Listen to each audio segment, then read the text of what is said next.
We want to look at validation rules. In this video we'll look specifically at a field validation rule, and then in the next video we'll talk about something called a table validation rule.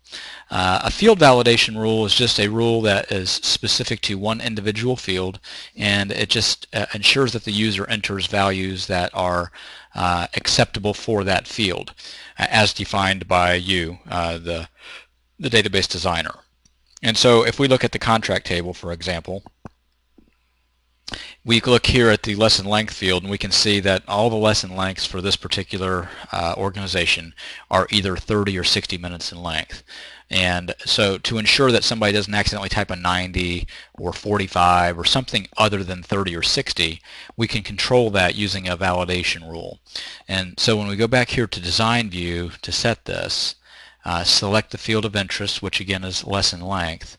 Now this is a number data type and the field size is integer, so as it is now, as long as a person enters an integer value, then it's acceptable.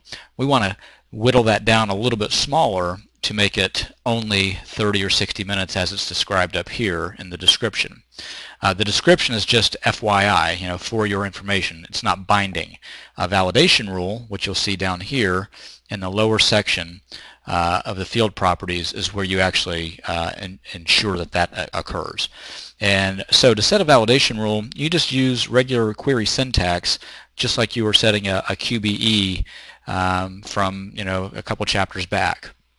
And so if I was going to query for values that are 30 or 60, then I would simply type 30 or 60, and that's precisely how I set field validation rules as well. So I type 30 or, and I'll type or in lowercase, and then 60.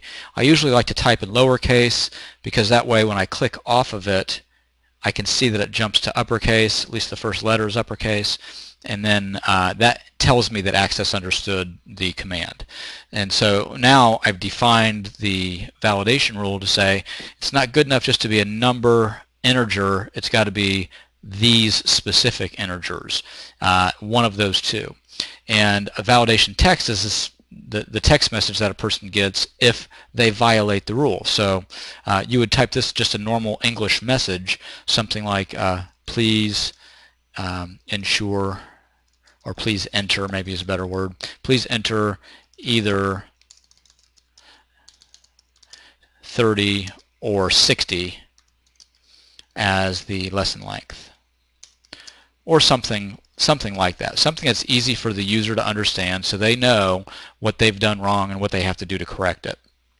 Now whenever you set a validation rule, it requires you to save the table, and when you do that it's then going to prompt and say, hey, you have set a limit, a more limiting setup on your data values, and so there could be some values in the column that already violate the new rule, and so it's going to ask you, do you want access to test for that? So just go up here and click save, and this is when it comes up and says, hey, you've changed data integrity rules, do you want to test to see if there's a problem? And you just say yes. If there is a rule or if there's a violation, it'll tell you, and then you'd have to go fix it, but in this case there's no violation. So we go back out here to data sheet view, and let's go ahead and test it. So let's see if our validation rule works. What if I put lesson length of 90? Now it'll let me sit here all day long and type in values, but until I try to actually exit the field.